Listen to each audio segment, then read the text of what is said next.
ہم اللہ کی فرما برداری کرتے اور رسول صلی اللہ علیہ وآلہ وسلم کا حکم مانتے۔ کاش میں نے اپنی اس زندگی کے لیے کچھ آگے بھیجا ہوتا، اے کاش میں نے پیغمبر کے ساتھ رستہ اختیار کیا ہوتا، اے کاش مجھ کو میرا اعمال نامہ نہ دیا جاتا اور مجھے معلوم نہ ہوتا کہ میرا حساب کیا ہے،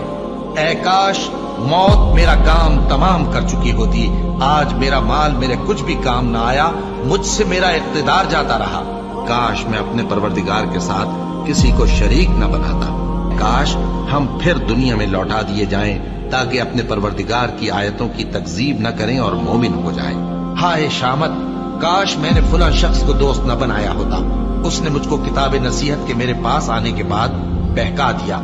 اور شیطان انسان کو وقت پر دغا دینے والا ہے، اے کاش میں مٹی ہوتا۔ اور وہ فرمائے گا کہ گناہ گارو تم آج الگ ہو جاؤ، اے آدم کی اولاد، کیا میں نے تم سے کہہ نہیں دیا تھا کہ شیطان کو نہ پوجنا، وہ تمہارا کھلا دشمن ہے، اور یہ کہ میری ہی عبادت کرنا یہی سیدھا رستہ ہے، اور اس نے تم میں سے بہت سی خلقت کو گمراہ کر دیا تھا، تو کیا تم سمجھتے نہیں تھے؟ یہی وہ جہنم ہے جس کے تمہیں دھمکی دی جاتی تھی، جو تم کفر کرتے رہے ہو اس کے بدلے آج اس میں داخل ہو جاؤ۔